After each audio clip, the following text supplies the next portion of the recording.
دہشت گردی کے بعد ہم یہ کہنا شروع کریں اس میں فلاں فلاں فلاں ملوث ہے اور یہ لوگ مسلمان تھے ان کے لیے دعائیں مغفرت کرو، نہیں، یہ شیعہ ہیں، یہ کافر ہیں، ان کے ساتھ زیادتی ہوئی ہے، ان کی حفاظت ہم پر فرض ہے اور ہم ان کی حفاظت کریں گے، یہ لوگ شرارت نہ کریں۔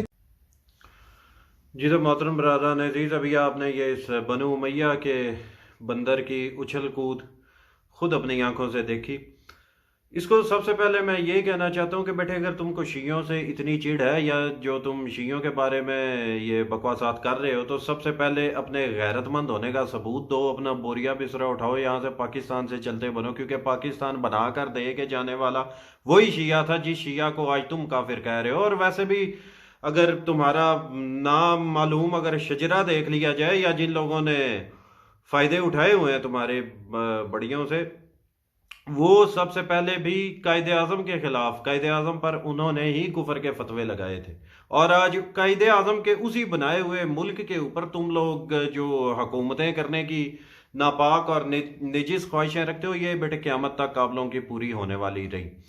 اور دوسری بات جو اس نے بکواس کی کہ جی ہم شیعوں کو تحفظ فراہم کریں گے، اب یہ لوگ شیعوں کو تحفظ فراہم کریں گے، سب سے پہلے تو آپ لوگ اپنے مدرسوں کے اندر جو آپ کے طالب علم ہیں ان کو جا کے تحفظ فراہم کرو، جو بیچارے گھروں سے آتے پڑھنے کی نیت سے، علم حاصل کرنے کی نیت سے، لیکن آگے مفتری عزیز الرحمان جیسے خبیث و بغیرتوں کی درندگی کا شکار بن جاتے ہیں۔ اور تمہاری حرکتیں دیکھ کر بھی ایسے ہی لگتا ہے کہ تم بھی عزیز الرحمان نہ صحیح مگر عزیز الرحمان جیسے کسی مفتری کی گود میں بیٹھ بیٹھ کر جو تم حاصل کرتے رہے لیتے رہے، وہ علم نہیں تھا بیٹے، وہ کچھ اور ہی تھا۔ اور اتنا کچھ کروانے کے بعد بھی اپنے ساتھ تم کسی ایسے مقام پر نہ پہنچ سکے تو تم اس کی فرسٹریشن میں آ کے تم اپنی ماں کے بد کرداری کو سامنے یا کرنے کی کوششیں آج کل کیے جا رہے ہو۔ اور دوسری بات کہ جو اس نے یہ شیعوں کے اوپر جو بھی بکواسات کرتے ہیں، وہ اگر سب سے پہلے اگر مستند تاریخ کو دیکھ لیں تو ان فتووں کی زد میں جلیل القدر اصحاب رسول بھی آتے ہیں۔ سب سے پہلے جو شیعہ کہلائے جانے والے تھے ان میں جلیل القدر اصحاب رسول تھے۔ اب کن کن کا نام لوں؟ برل ایک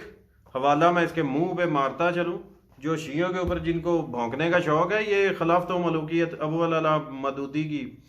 اس کے صفحہ نمبر 211 پر وہ لکھتا ہے کہ حامیان علی علیہ السلام کا گروہ ابتدا میں شیعہ کہلایا جاتا تھا، بعد میں اصطلاحاً انہیں صرف شیعہ کہا جانے لگا۔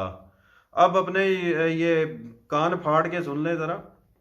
اگرچہ نبی کریم صلی اللہ علیہ وسلم کے بعد بنی ہاشم کے کچھ لوگ اور دوسرے لوگوں میں سے بھی چند اصحاب ایسے تھے جو حضرت علی علیہ السلام کو خلافت کے اہل تر سمجھتے تھے۔ یہ جو شیعہ صحابہ کو نہیں مانتے، شیعہ صحابہ کو نہیں مانتے، یہ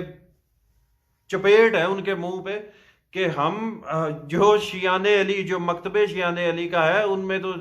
جلیل القدر اصحاب رسول شامل ہیں، بلکہ شیعان علی کی ابتدا ہی اصحاب رسول سے ہوئی ہے۔ حوالہ جات اور بھی یہ اس کے علاوہ اسد الغابہ اسیر جزری نے بھی اپنی کتاب میں جو جلیل القدر اصحاب کو شیعان علی میں سے شمار کیا، اور تھے بھی حوالہ جات اور ہیں اس حوالے سے لے کر کہ کون کون سے صحابی شیعہ تھے، لیکن میرا نہیں خیال کہ جیسے کھوتے کو حوالے دکھانے کی ضرورت پڑے۔ اگر کوئی اصحاب رسول کا نام لے تو جناب ابو ذر غفاری، جناب سلمان فارسی، جناب مقداد، جناب عمار ابن یاسر، جناب حجر بن عدی، یہ جلیل القدر اصحاب رسول میں سے ہیں اور شیعان علی میں ان کا شمار ہوتا ہے۔ یہ مولا علی ابن ابی طالب علیہ السلام کے شیعہ تھے، اور شیعان علی آج چلتے چلتے جو جن کو صرف شیعہ کہا جانے لگا، یہ انہی شیعوں کی جو ابتدا ہے وہ اصحاب رسول سے ہو رہی ہے۔ اور ان لوگوں کا مسئلہ یہ ہے کہ یہ ان کو چڑ ہے صرف اور صرف اہل بیت علیہ السلام سے۔ ہم شیعوں کا یہ ایک مزاج ہے کہ ہم نے دین لیا اہل بیت علیہ السلام سے، اور ہم اسی کرائیٹیریا میں رہنا چاہتے ہیں، کیونکہ ہمارے پاس الحمدللہ دلائل موجود ہیں۔ صحابہ رسول جیسے میں نے آپ کی عرض میں کیا تھا وہ شیعہ تھے، تو ہمارا تو مزاج یہی ہے کہ ہم تو صرف اہل بیت علیہ السلام سے نہ دائیں جائیں گے، نہ بائیں جائیں گے، نہ ایک قدم آگے بڑھیں گے اہل بیت علیہ السلام سے، اور نہ ہی ان کے ماننے والوں میں سے ہم پیچھے ہٹیں گے۔ لیکن اگر ان کے بڑے بڑے محدثین امام اگر وہ باقیوں کا بھی باقیوں کو بھی اس لیول پہ یعنی اہل بیت علیہ السلام کے لیول پر رکھتے ہوئے، حالانکہ صحابہ کا لیول بہت نیچے ہے، بہت کم ہے بنسبت اہل بیت علیہ السلام کے، لیکن جو ان کے ایسے محدث امام گزرے ہیں جو اہل بیت کو اور صحابہ کو ایک ہی ترازو میں تولتے تھے، ان کو بھی ان سے بھی چڑے رہی ہیں، کیونکہ یہ لوگ تو تھے اپنا جو بنو امیہ کے دور میں اور ان کے بعد عباسیوں کے دور میں جو حدیثیں گھڑی جانے لگی، ان کے وہ بچارے ان سے تو باہر نکل نہیں رہے۔ اب ان کے جو ایک محدث گزرے ہیں ابراہیم الجوینی الخراسانی، ان کی یہ فرائد الصبدین میں وہ امام شافعی کا قول نقل کرتے ہیں۔ امام شافعی، اب اگر ان میں سے کوئی یہ کہ امام شافعی کون ہے یا ہم نے امام شافعی کا نام نہیں سنا، وہ کھوتے کے سوا اور کچھ نہ ہوگا۔ اس کے صفحہ نمبر 101 پر یہ چشتی کتابخانہ سے چھپی ہے، اردو ترجمہ اس کا میں یہاں پر وہ امام شافعی کا قول نقل کرتے ہیں کہ جب کسی محفل میں مولا علی کرم اللہ وجہ الکریم علیہ السلام اور حضرت بی بی فاطمہ زکیہ السلام اللہ علیہ اللہم صلی علی محمد وعلی محمد اور ان کے دو بیٹوں کا ذکر کیا جاتا ہے تو بعض لوگ دوسروں کا ذکر چھیڑ دیتے ہیں، بس میں یقین کر لیتا ہوں کہ یہ بے شک یہ، اب یہاں پہ ذرا اپنے کان کھولنا، بے شک یہ رنڈی کی اولاد ہیں، یعنی فحاشہ عورت کی اولاد ہے، بد کردار عورت کی اولاد ہے، یہ اس لینگویج میں کہا۔ جب حضرت مولا علی علیہ السلام اور ان کے فرزندوں کا ذکر کیا جاتا ہے تو کچھ لوگ خصیص روایات میں مشغول ہو جاتے ہیں۔ اب یہاں پر آپ محترم برادران عزیز ذرا پوز کر کے آپ خود پڑھ لیجئے گا اور یہ کھوتے روک کے پڑھ لیں کہ یہاں پر امام شافعی کہنا کیا چاہ رہے ہیں۔ اچھا، اب امام شافعی کا تو مسئلہ ہو گیا کلیئر۔ اب اگر کوئی یہ کہے کہ امام شافعی کا قول لکھا ہوا ہے ابراہیم بن محمد الجوینی الخراسانی کی کتاب میں، تو یہ کون ہے؟ ٹھیک ہو گیا جی، یہ جی آپ کے علم رجال کے جو امام بڑے گزرے ہیں، امام ذہبی، ان کی یہ کتاب ہے تذکرۃ الحفاظ، اور امام ذہبی بتانے کی ضرورت ہی نہیں ہے کہ ان کا وہ سٹیٹس ہے کہ جن کے بغیر آپ بخاری، مسلم اور دیگر آپ کی جو حدیث کی کتابیں ہیں ان میں سے امام بخاری نے جھوٹی حدیث کون سی لکھی ہے، یعنی موضوع حدیث کون سی لکھی ہے، ضعیف حدیث کون سی لکھی ہے، اور صحیح اور سچی حدیث کون سی لکھی ہے جو واقعی نبی علیہ السلام نے ارشاد فرمائی ہو، وہ آپ کو جانچنے کے لیے امام ذہبی کی ضرورت پڑتی ہے اس کے، یعنی کہ آپ امام ذہبی کے محتاج ہیں۔ وہ تذکرۃ الحفاظ جلد اس کی 3-4 کمبائن ہے، اس کا یہ عربی نسخہ موجود ہے میرے پاس، اس کے صفحہ نمبر 199 پر لکھتے ہیں وسمیت الامام المحدث والعدل الاکمل وفخر الاسلام صدر الدین ابراہیم بن محمد المعید بن عمید الخراسانی الجوینی الخراسانی۔ آگے جی کیا ہے جی آپ کے امام ذہبی کے نزدیک آپ کے محدث یہ امام المحدث فخر الاسلام، ٹھیک ہو گیا جی، آگے ان کا نام لکھا ہوا ہے۔ اب امام شافعی کا تو ان کو پتہ ہی ہے، اور یہ ابراہیم الجوینی کی بھی توثیق آپ حضرات کی خدمت میں پیش کر چکا۔ اب اس کھوتے سے میں یہی کہنا چاہتا ہوں کہ یار آپ لوگوں کے کسی قسم کی تحفظ کی ہمیں ضرورت نہیں ہے، ہم دنیا و آخرت میں ہم صرف اہل بیت علیہ السلام کے ہی محتاج ہیں، ان کے سوا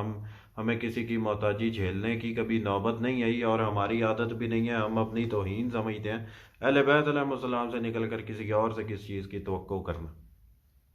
اور اگر تحفظ دینے کا اتنا ہی شوق ہے تو سب سے پہلے اپنے تم مدرسوں میں جا کر جو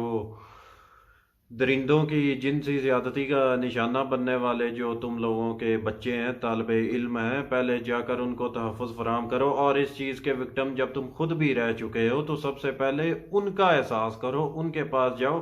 تاکہ جو کچھ تمہارے ساتھ ہوتا رہا ہے، جس جنسی زیادتی کا نشانہ تم بنتے رہے ہو، ایٹ لیسٹ آپ کے وہ بچے تو بچ جائیں جو آج کل بھی